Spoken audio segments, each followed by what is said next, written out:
Mumbai versus KKR के बीच मुकाबले में एक नौजवान लड़का 4 विकेट लेकर ऐसा तहलका मचाता है कि हर कोई उसके बारे में जानने के लिए उत्सुक है। कौन है, कहां से आया है, इसके पहले क्या करता था, कितना प्राइस है, क्या उम्र है। तो देखो, मुंबई की एक खास बात है, as a team unit, as a management, as a scouting unit, वो हमेशा किसी न किसी एक ऐसे खिलाड़ी या एक ऐसे हीरे को पकड़ लाते हैं या ढूंढ लाते हैं या तराश लेते हैं जो उनके लिए काफ़ी लंबे टाइम तक एक बड़ा इम्पैक्ट क्रिएट कर दे। और वही हीरा बनकर उभरा है अश्विनी कुमार। अश्विनी कुमार, आपको पता है कि जब उनका टीम में सिलेक्शन हुआ, टीम में डेब्यू हुआ, तो हम में से 99.99% लोग ये नहीं जान रहे होंगे कि ये क्या करता है। फास्ट बॉलर है, स्पिनर्स है, बैटर है, आखिर करता क्या है। लेकिन जब पहली बार चौथे ओवर में हार्दिक पांड्या ने उनकी तरफ गेंद थमाई तो हमको लगा कि नहीं, कुछ तो है गुरु। लेफ्ट आर्म, लंबे कद का सीमर जिसकी एवरेज स्पीड 140 प्लस। पहली गेंद कप्तान अजिंक्य रहाणे को समझ नहीं आया। उन्होंने दंदनाती हुई उस गेंद को चौके या छक्के के रूप में तब्दील करने के लिए सोचा, लेकिन उन्होंने ये नहीं सोचा होगा कि ये अंदर खींची हुई लेंथ उनको पवेलियन का रास्ता दिखा जाए। सेम वही बॉल छक्का लगाने की कोशिश में तिलक वर्मा को कैच थमा बैठे। जब पहला विकेट मिला तो मुझे लगा कि नहीं, चलो ठीक है, अजिंक्य रहाणे का ये गलत शॉट है। लेकिन वहीं अगले ओवर में जब वो आते हैं तो रिंकू को ले उड़ते हैं। फिर मुझे लगा कि नहीं, आज शायद अश्विनी कुमार का दिन है। फिर जब वो तीसरे ओवर के लिए आते हैं, अपने फाइनल ओवर तीसरे ओवर के, क्योंकि 4 ओवर उनसे करवाए भी नहीं गए, तो इंपैक्ट प्लेयर मनीष पांडे को बोल्ड और दूसरी तरफ आंद्रे रसल को बोल्ड कर देते हैं।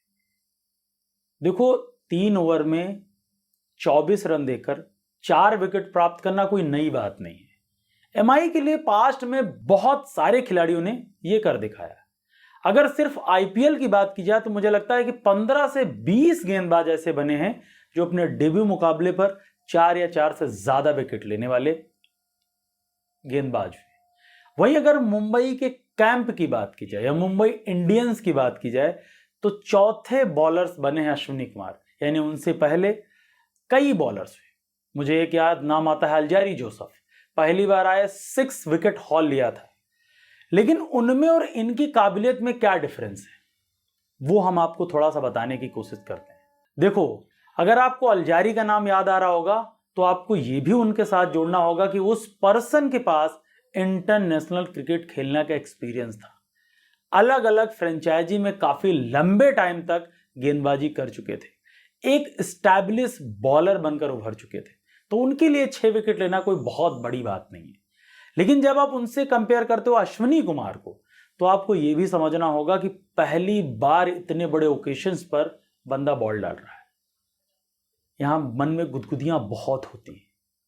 गुरु, आप ये सोचो कि हम आप में से कोई 10 लोग हमें देख रहे हो तो एक शब्द बोला नहीं जाता, वो बंदा 50,000 लोगों के बीच में, जहां पर एमआई के चैंट्स लग रहे हैं, उनके नारे सुनाई दे रहे हैं, वहां पर अपने नर्व्स को कंट्रोल करके रसल के अगेंस्ट बॉल डालना, रिंकू जैसे ग्रेटेस्ट फिनिशर के अगेंस्ट बॉल डालना, कप्तान अजिंक्य के अगेंस्ट बॉल डालना, क्या प्रेशर रहा होगा। लेकिन उसने उस प्रेशर को कंट्रोल किया और यहां पर जिस हिसाब की गेंदबाजी की, मैं उसका कायल हो गया। चौथा ओवर बनता था, लेकिन कप्तान हार्दिक ने शायद कुछ उनके बारे में सोचा नहीं होगा, नहीं तो हो सकता है कि पहला खिलाड़ी बन जाता इस मुकाबले में एक 5 लेने वाला। ये पॉसिबल था। वहीं अगर बात करें केकेआर की, तो केकेआर जिस हवा और जिस माहौल के साथ मुंबई पहुंची थी उसमें काम हुआ नहीं। पूरी की पूरी टीम 20 ओवर खेल नहीं पाती है। वहीं जब रनचेस का नंबर आता है तो रोक नहीं पाती है। सिर्फ 12.5 या 13वां ओवर तक मुकाबला खत्म करवा देती, यानी 2 पॉइंट तो गए, रन रेट में भी आप बहुत नीचे चले गए। तो मुझे ऐसा लगता है कि आपको एज अ टीम काम करने की जरूरत है। अब वही सवाल कि भैया, अश्विनी का प्रदर्शन तो आपने गिनवा दिया, उनकी बॉलिंग का स्टाइल तो आपने गिनवा दिया, लेकिन ये नहीं बताया कि ये आते कहां से हैं। देखो भाई, ये पंजाब की तरफ से आते हैं, पंजाब में डोमेस्टिक क्रिकेट खेलते हैं और पंजाब का एक ऑरा रहा है। पंजाब ने हमेशा हमें बहुत बेहतर क्रिकेटर दिए हैं। आप युवराज सिंह को देख लो, आप प्रेजेंट टाइम में हर्षदीप को देख लो, आप देख लो नेहाल वडेरा को, आप देख लो प्रभसिमरन सिंह को। बहुत सारे खिलाड़ी, अनगिनत खिलाड़ी जो पंजाब क्रिकेट बोर्ड ने इंडिया को दिया है। तो एक वहां से निकलता हुआ ये सितारा जिसकी उम्र सिर्फ 23 साल है और 30 लाख के बेस प्राइस में टीम में शामिल हुआ था। तो वहां से यहां तक का सफर एक कमाल की जर्नी रही है। देखो भैया, बहुत मिडिल क्लास फैमिली से आते हैं, लेकिन अब यहां पर अगर वो निरंतर खेलते रहे तो मिडिल क्लास फैमिली से अपर क्लास फैमिली में बदलने के लिए ज़्यादा वक्त नहीं लेना पड़ेगा। बाकी कमाल का क्रिकेट खिला, कमाल का क्रिकेट।